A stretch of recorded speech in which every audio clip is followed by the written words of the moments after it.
Welcome to the Reddit Chronicles. Today we are reading from Petty Revenge. Our first post is by King Casper. My brother's petty revenge to my ex-husband. So, about 7 years ago, I split from my ex. It was a very emotional time for me. My ex-partner essentially decided, without warning really, he was done with monogamy and our heterosexual marriage, and said some other choice cruel things about me and my body in the process. A lot of it very uncalled for.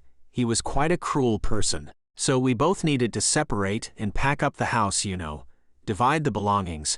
My brother and friends were helping me because I was a right mess. I was packing up in the kitchen and saw in one of my ex's boxes a large pack of condoms right at the top of the box, left there almost intentionally so I would see it.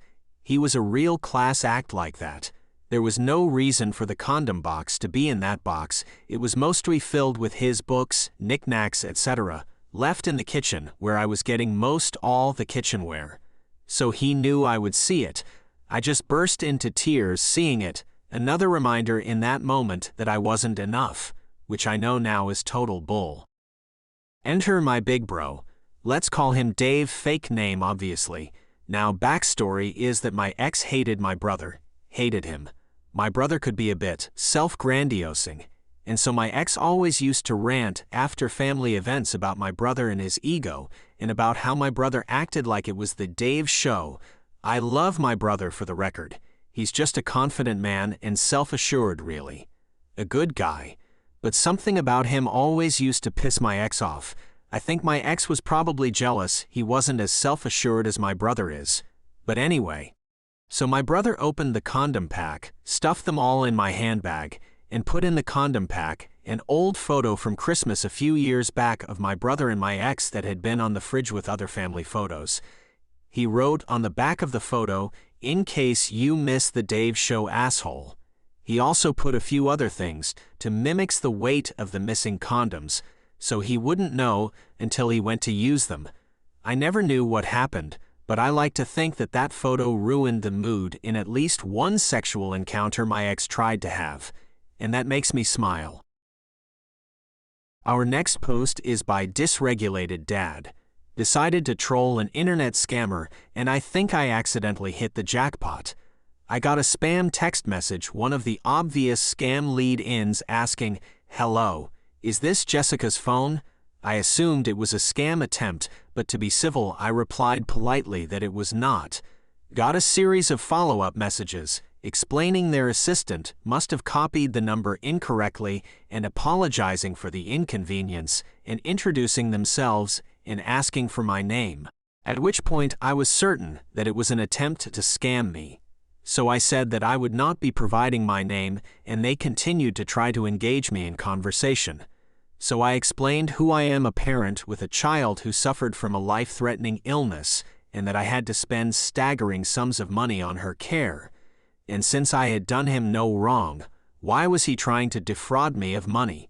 I kept coming back to this. Next time you look in the mirror, make a note that this is what a person looks like who tries to steal money from the parent of a sick child. I figured, if there was any humanity there, I might get the chance to live rent-free in their head for a while. Or maybe even encourage them to take up a more honorable profession. An hour or more passed, and they came back to me about how I was in the USA and our imperialism was responsible for all the world's problems, etc. At which point I replied that my assumption was that he was in China, and while I might not like how the Chinese government treats the people of Hong Kong or Tibet, or its Uyghur population, that wouldn't justify my trying to steal from a random person in Shanghai. I sent that, and heard nothing further. I decided to follow up and troll a bit more, and none of the messages went through. Then it dawned on me. I had said Hong Kong, Tibet, and Uyghur in the same sentence to a guy in China. I'm pretty sure that's the trifecta to hit their police state monitoring system. So he might be getting a bit more attention from the local authorities than he was really looking for. I don't know for sure, and I probably never will, but it makes me feel good to know that I may have accidentally done just about the only thing that could cause the guy to get in trouble locally. Our next post is by Davi. I ruined my boss life. A few years ago, I worked for a couple of months in a pastry shop. To work there, my boss promised me 8 hours a day except Mondays, half day, and Thursdays, closed, and €700 a month. Obviously all off the books. Although I had some resentment about working illegally, I accepted anyway because I needed some money. The first day of work, I was in there for 11 hours, from 5:30 a.m. to 1:30 p.m., and then from 3 p.m. to 6 p.m. I thought it was normal since it was my first day, even if in reality some doubts came to me right away because all the others had been there as much as me, and for them, it was certainly not the first day. The situation continued to be this, hours ranging from 10 to sometimes 13 hours a day. Furthermore, for 2 weeks in a row on Monday, the day on which we were only supposed to work in the morning, we instead worked with the schedules of the other days.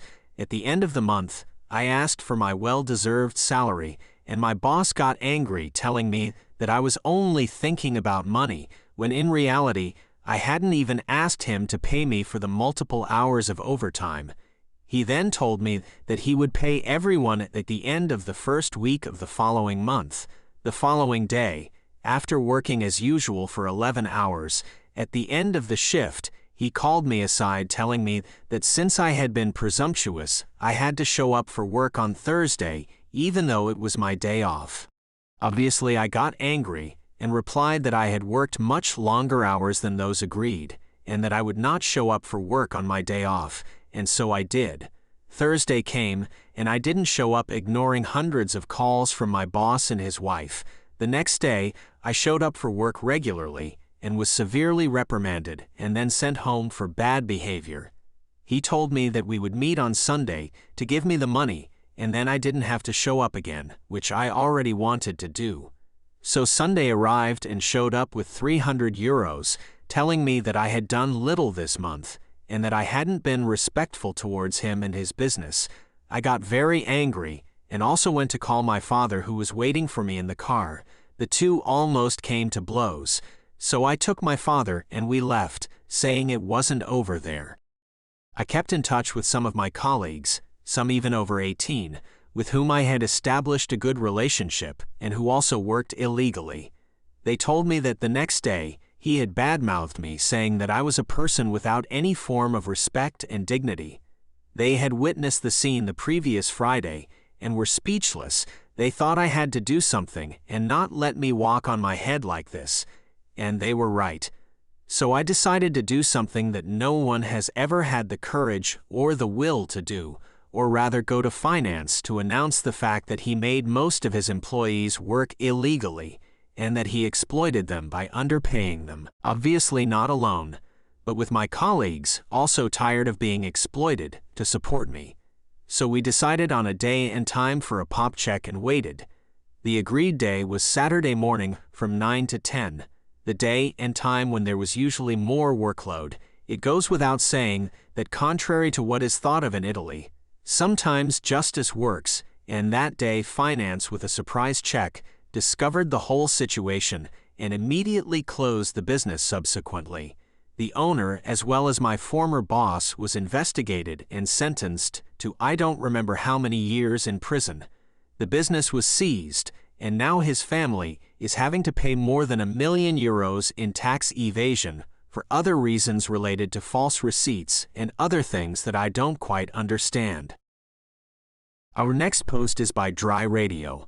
I got a customer banned by posting a fake review on my work's Google reviews. So, I've had my current job for almost 2 years.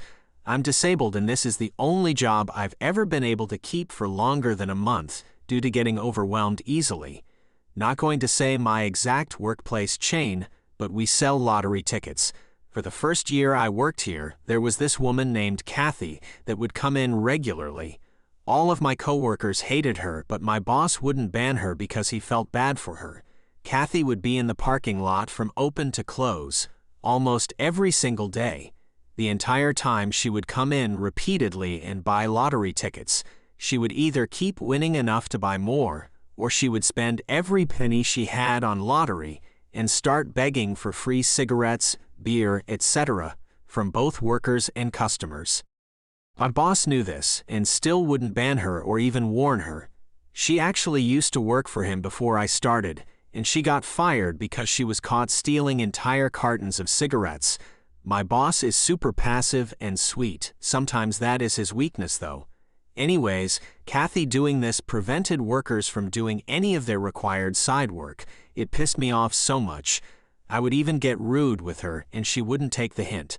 My coworkers would do the same thing. She was either dumb or she knew what she was doing and just didn't care. After a while, I got sick of it. I made several throwaway Google accounts. My work doesn't have many reviews on our Google page, and the ones that are on there are positive, but my boss still keeps an eye on it. I use 2 accounts to post reviews mentioning Kathy as if I was a customer that got mad about her begging for money and for holding up lines for lottery. My boss ended up texting in the workgroup chat and said next time Kathy came in, whoever was working needed to tell her she cannot be in the store from now on. That there were customer complaints on the Google page. I was the one working when Kathy came in next. I felt so happy when I told her she was banned from the store. Haven't seen her since then, which was 7 months ago. Found out recently she's banned from several other stores due to the same reasons she is banned from ours. Thank you for listening to the Reddit Chronicles. Follow for more content.